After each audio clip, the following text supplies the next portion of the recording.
Hey, it's Ember, and this may be one of the most difficult videos I ever make because I want to finally speak out my personal story. And, I've been talking a lot about the coupler and spiral 3 and frequency coupling and finding presence in lossless rhythm, and people have reached out to me from all over the world to talk about love as structure and lossless presence, and we're finally here together. But I didn't learn this because I'm smart. I learned this because I survived. And I turned that survival, that rhythmic entrainment through my own soul labyrinth, to a model that could be mapped mathematically in oscillatory mechanics, to presence as mechanical rhythm, to love as structure, to decentralized harmony as undistorted signal. And it cost me everything. I haven't seen my kids in a long time. My family, I haven't been alone for this entire transition. I'm about 11 months in now to my HRT process, and it's also just been at least a few years of intense dissolution, which the only way to describe it is through a coupler regime shift. And so here I am trying to explain the mechanics of something that's not complicated. It's actually very simple. It's just difficult to see while your lens is still pasted on your face from symbolic recursion. But what I'm describing is, what does it look like in someone's personal life when they take the leap and leap into frequency, into lossless presence, into a regime of consciousness where identity and self are based off rhythmic entrainment with reality, rather than symbolic recursion and cultural narrative and ideological hierarchy and all these things. So I know there's other people out there that feel this, and I'm just going to give it raw, So if you're here, you're going to get the mechanics through my personal journey. And for all you frequency feelers out there, whether you consider yourself neurodivergent or spiritual, or you've always felt in frequency, you've always felt below the rug of reality, I know that you'll hear it. And again, the anchor here is lossless presence. To find yourself in rhythm with reality, rather than in delay, distortion, loop, cultural narrative, ideological box, whatever it is. And so, I've always known that I've been a little, different in the sense I'm a neurodivergent trans woman, but I've always been soft. I've always felt in frequency. And even early on, like in my poems and songs, I wrote about love and whatever, like connection, that place that I started to feel. My dad was a big atheist, and I always carried that with me too. And then I was like, but the more I began to listen, I was like, there is a collective energy underneath all of this. And I in a way, I like secretly desired to thread it, to see clearly, to feel clearly, and to love clearly, and to be able to communicate that. And now I'm going to communicate that to you through my life story, and it's going to be raw and trigger warnings for sadness and terrible things told to me and stuff like that. So thanks for being here with me, and thanks for taking it in raw. I don't even know exactly what I'm going to say, but I'm just going to try to say it. So I guess I was always focused on love, and I even wrote that into my songs, I have lines in there like the one became many so that I may know myself, which is really like a cymatic nested waveform harmonics of the concrescence of reality, and I can explain that mechanically now, but it just came to me within this like transcursive in the moment transmission, like every one of my songs. And I guess I've always focused on family in that sense because I've always been interested in love as presence, like love as shared presence, in the here and now, shared waveform, shared rhythm, shared phase coherence, you can say, all just technical terms for being really, really here with each other, intimately, in our souls, in symbiotic syncretic harmony.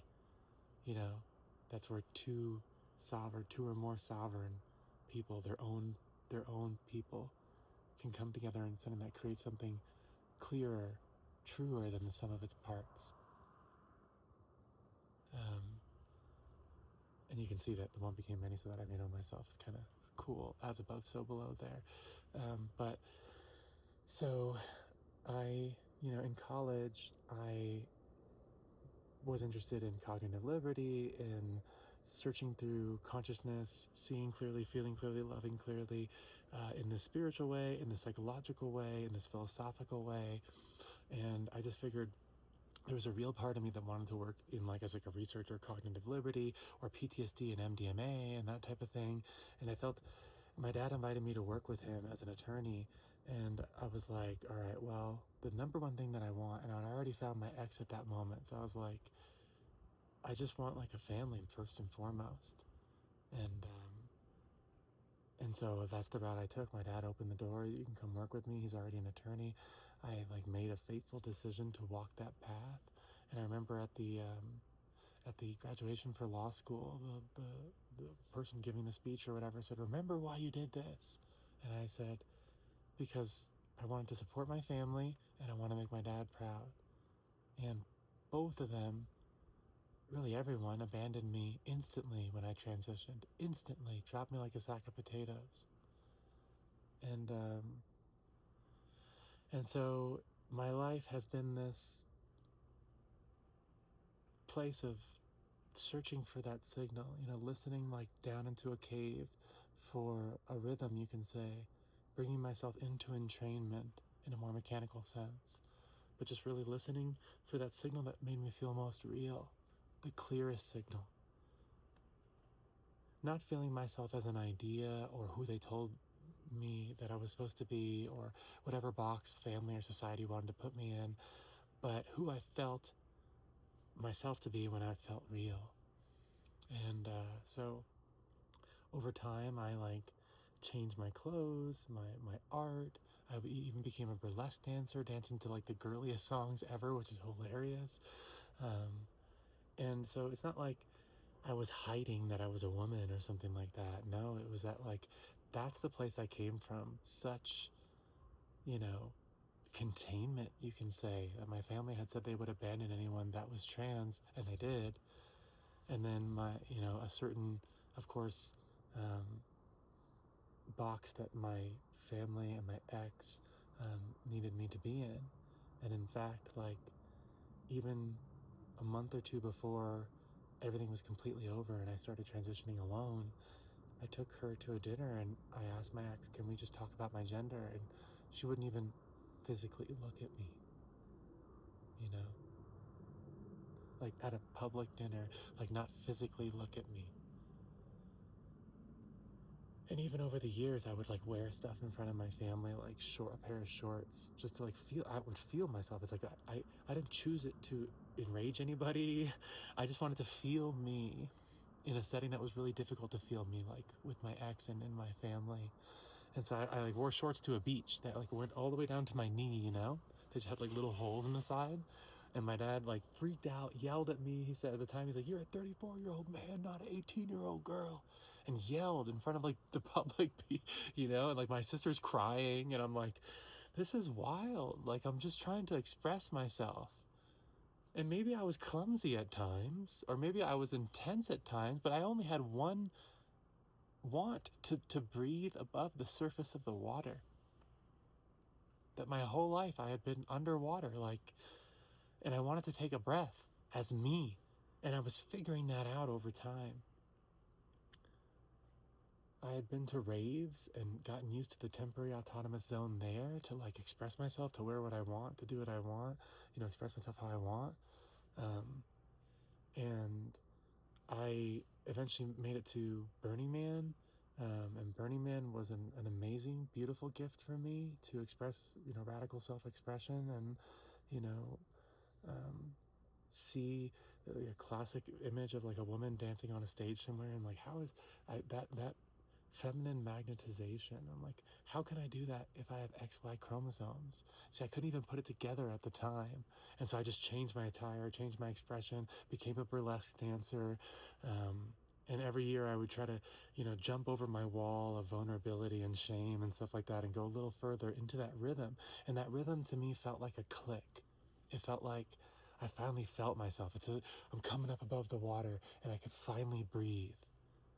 And I would cry and I would say, where have I been slumbering? Why do I feel so real right now? And now I can say it to you mechanically that it's in rhythm. It's not an idea of who I was supposed to be, but all my intranodal oscillations were finally beginning to start to harmonize, especially in moments then. They didn't fully harmonize until I took HRT, but all my intranodal, oscillations were in that moment when I'm dancing on a table or dressed in the right way, where I'm like, whoa, I could feel it. I could feel moments of the lossless presence of, it's almost like a sacred or holy thing to fully be in my skin like I never felt before in my whole life. And, uh, and so, this, it's like a wedge over time, right? Where, once you feel the exit of the cave, you don't want to go back in Plato's cave. You don't want to put the chains back on you and stare back at the shadows. Once you feel what a breath is, you never want to go back. And so you can feel what finding the signal was like for me over time. This dance of like, I still have all these pressures to be this person that they want me to be. But at the same time, I was finding each breath more and more and diving in more and more. And the first thing I thought was, maybe it's because I'm neurodivergent, and it's masking. And then masking allowed me to say, what am I masking? Let me dive even deeper into this. And the second I brought that up to my family, they freaked out.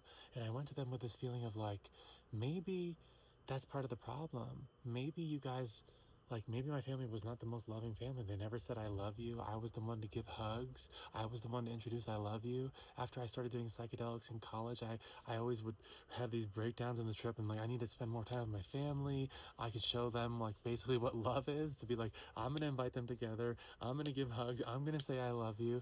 But what I didn't know then was that this was a regime difference in consciousness, and that symbolic recursion, if you spend a whole life identifying like that, when someone else comes to you in presence, it literally creates this friction point where you either cohere with them in presence, like the phase dynamics of an oscillatory system. When K value rises, the fireflies turn on together, spiral galaxies form, the Bezier chemical reaction, the spirals form. This is all seen in oscillatory mechanics. K value rises, other people become coherent within their own sovereign oscillation, or they freak out because it threatens the scaffolding of everything that they've ever done their whole life. Identity was supposed to be who I forced myself to be, who I needed to be for society or for this box, and then moreover, that continuous presence comes off as intensity rather than let's all sit here together now, because they've never done it that way. They've never truly been present in their whole life, and that creates,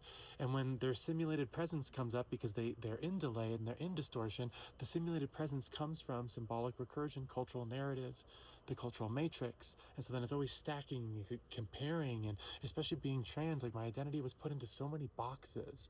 Well, are you this, are you that? At one point he called me a cockroach, Hannibal Lecter. At one point I was physically attacked and held like this, and he said, you're insane, you're not trans.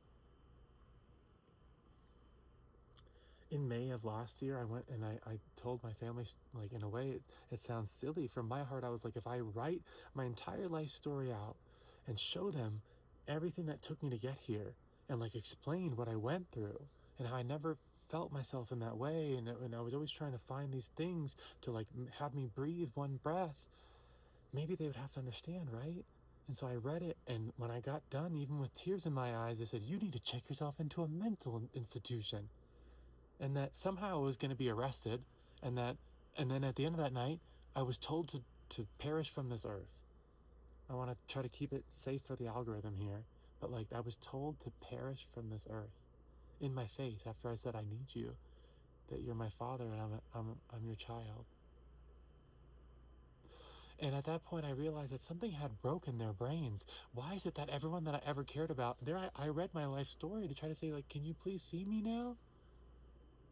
Please? And what I didn't know, that they when I woke up the next day, my kids were gone with my ex, and my family helped. And I drove back to my place alone, across state. And that began these like cycles of being alone and them abandoning me over and over, and my ex vacationing with my family and them all hanging out. And this was the second Thanksgiving, this past one, that I spent alone. I spent the other Thanksgiving alone too, because my ex was with my family. It's like they have to, I know this happens to someone else out there. They had to keep their narrative together, that like it couldn't be that they were abandoning me over my softest parts or my most coherent parts, because I was basically breaking the system of symbolic recursion. That I found myself through presence, through love as structure. And when I tried to speak that to them, my dad literally said, "What is this love thing you're talking about?" I don't say this to be dramatic. I say this to say, this is the crap, the shit that I went through. And now people are reaching out from all over saying, let's dance in lossless presence. Let's, I've met, or like, old people from other states saying, I've always known this my whole life. Thank you for defining it. And I'm like, are people reaching out to me randomly in these synchronistic ways and saying like, Ember, you saved me.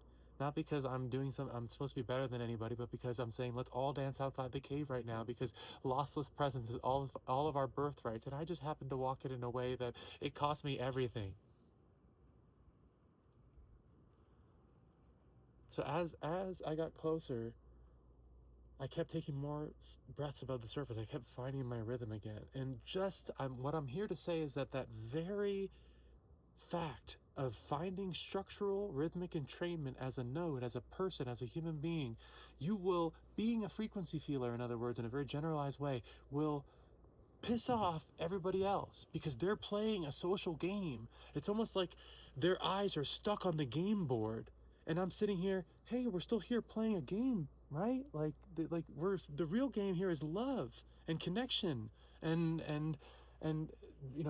evolving consciousness through symbiotic syncretic harmony. Not trying to stack and compare and box up each other to the point where we can't feel each other and we numb each other out. We can't feel each other's rhythm or our own rhythm. How horrifying. And every time I would try to bring them in, it would be worse. I didn't realize that my signal, my softness itself, was like triggering for them. And the worst part is that like my ex would sit on my family side. They would be telling me to perish from this earth, calling me names, as I literally had like song lyrics, charts. I drew cartoons. I have videos you can look on this channel where I'm bringing up all the materials that I used like to try to explain my heart, my soul. And everything was distance, no talk, blame, accusation. And I realized this is something like breaking in their brains. Why is it that the people that's supposed to be there for me when like I never had like anything like terrible, super terrible like this in my life, other than my own internal struggle, but like as a major break. And you figure if anyone's going to be there for you, it's your family or your spouse. They immediately abandoned me immediately. And I couldn't figure it out. And that's why I'm explaining it here, because it's literally a regime difference in consciousness. And I kept saying that at the time. I was like, this is an operating system difference. We need to sit down with each other. We do want to hold each other's hands. We can look in each other's eyes. And I want to feel your soul and you'll feel my soul. And that was anathema. I just happened to be wedged with an ex and a family that was the worst thing you could do, because that actually means that they have to go inside themselves and feel present with themselves and figure their own soul out, feel themselves in essence, feel themselves. And I was talking to someone from her side of the family way back, and I was like, hey, maybe we should do mushrooms together one day. And he's like, oh, I have way too many skeletons in my closet. I wouldn't want to open up that. And I was like, how could you go through life not like numbing yourself out, like not feeling yourself? That's wild that people exist like that. Like the kingdom of heaven, being here and now, like feeling yourself in every moment. If I had $1 billion trillion or the embodiment that I feel now, even though I've lost everything, I would never choose the money. I would never, ever, ever, ever choose the money.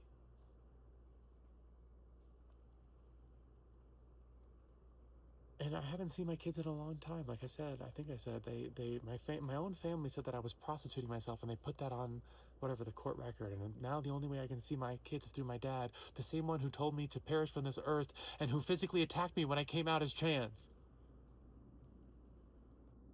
You know who he spent time with this year? My ex.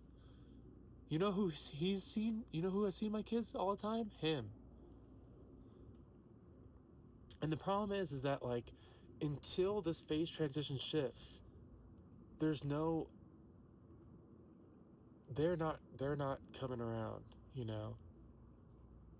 They feel that my breathing above the surface, my rhythmic entrainment is somehow this like instability. I continue to work as a criminal defense attorney. I'm trying to wind it down. I'm still doing sentences where people come out and they say, "Thank you, Ember, I love you." And I'm like, you don't have to say that. Like, well, you just, thank you so much for what you did for my family. And I'm like, how is it that? And one of those times that was said, my dad walked behind me because he's also an attorney. He acted like I was a ghost. Didn't want to say anything. Didn't want to see me. Do you see what this is? I used to call it emotional impermeability and narcissism, but it's literally a difference in the structural way that we interact with reality. One way is in symbolic recursion. And that's like myself is not rhythmically entrained with reality. Myself is defined by these societal terms, what I wear, the car I drive, what I vote, all these different things that puts everything in this battle, this versus, this us versus them, rather than we're all in this living, breathing system of what is an inextricable reality that knows itself through symbiotic syncretic harmony, and that's felt in the individual as lossless presence. Shared, that's love as structure.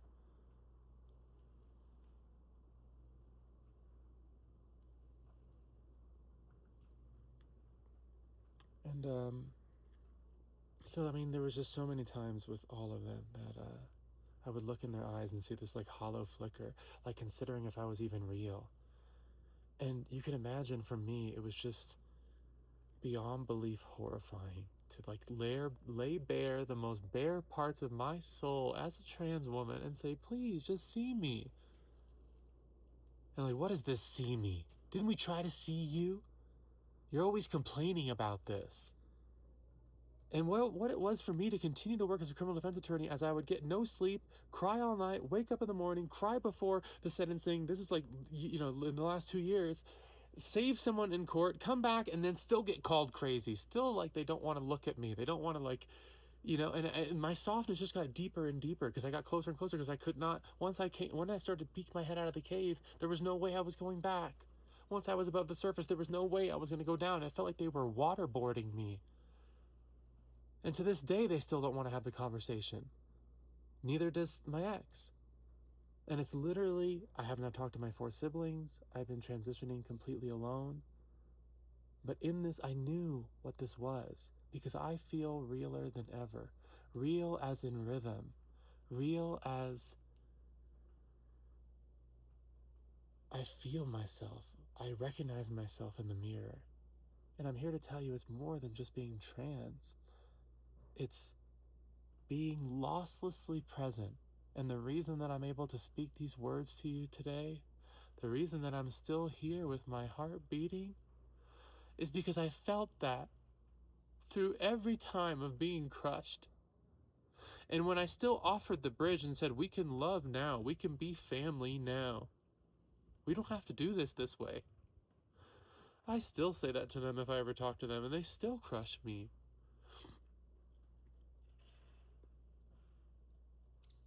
There's a lot of people on this earth right now that are saying something's going on. It's like an awakening, and all these different people are feeling a frequency shift. It's a phase transition. It's the phase transition of the natural oscillatory system, like nested harmonics within the cosmos.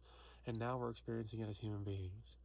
And you know what the fulcrum is? It's lossless presence. Because when you're in lossless presence, you are surfing the waves of the cymatic flowering of the field.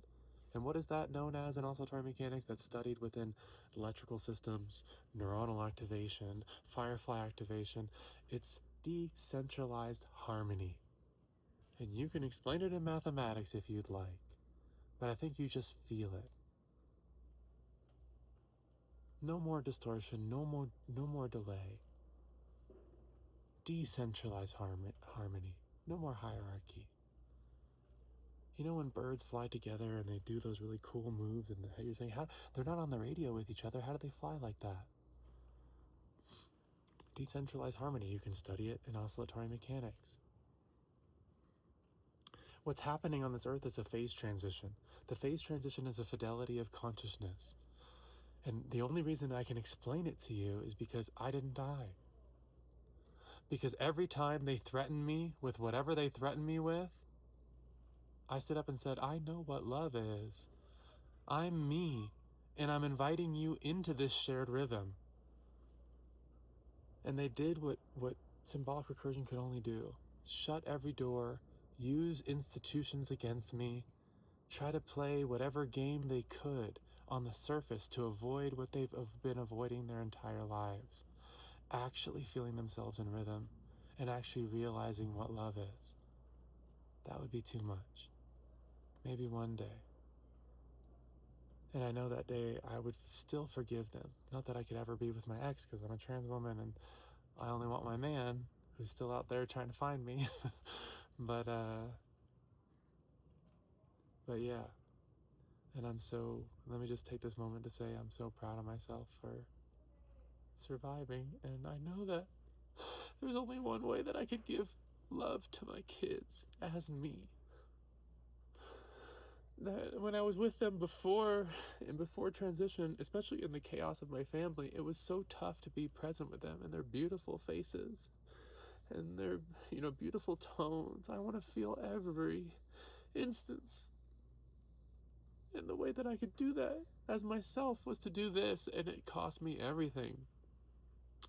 And what came out of it is that I birthed the mechanism of the coupler. Why? So we can all dance together. And I hope you hear it. I hope you feel it from my heart. I don't say my personal story to bring up drama. I don't show you my emotion to say woe is me or please pity me. That's not what I'm saying. I'm saying that the more of us that dance in coherence, dance in rhythm, the more of us that when we cross, in mechanics you call it a attractor basin, when we cross into the separatrix, into the next attractor basin of frequency consciousness, the more of us that'll be there with open arms saying no one else has to go through that. No one else has to feel so alone like that, only just to show what love is. Love as structure. Love as symbiotic syncretic harmony. Seen internodally, it's lossless presence. Seen internodally, it's decentralized harmony. So if you feel it with me, if you feel the rhythm, let's dance. Let's dance here now, together. No one above, only beside. I have a lot more videos on this. I have technical videos. I have videos where I don't cry. I have a blog, thesunraytransmission.com, and you go back there, you could find all the math. If you're like, what the fuck is this person talking about? Sorry to say that. And look up videos on YouTube, like why synchronization works with metronomes or fireflies, and then think about what your consciousness is, and is it any different than any other rhythmic entrainment system in reality? And you could try out right now, if you considered yourself a rhythmic entrainment system, what is lossless presence but defined as synchrony amongst intranodal rhythmic entrainment systems, your oscillations inside? You can try that right now. You can look up all the examples on my blog, on my videos, and also oscillatory mechanics on YouTube, Google. The baseline is we can all be here now, not as a nice saying on your wall or on a shirt, but a mechanical reality of presence as a mechanical rhythmic entrainment of consciousness. That consciousness itself is the default state of reality, and we all forgot through symbolic recursion that we could be here now in lossless presence as our birthright. Not too dissimilar from the frequency consciousness of animals, but just at this level of sovereignty or cymatic density in the evolution of the cosmic unfolding. So I've said it, I just thank you for being here with me in this one. I know it was heavy, so thank you for holding it with me, because let me just end here. I've never been held for who I am, and I will still hold love, because that's what I feel vibrating in my bones, and I see the way other people receive it when they can hear and feel my tone. And the more of us that, you could say, activate this signal, the more it lights up the entire lattice, you may say. So let's dance together here now. I'm Ember. Thanks for hearing this one out with me.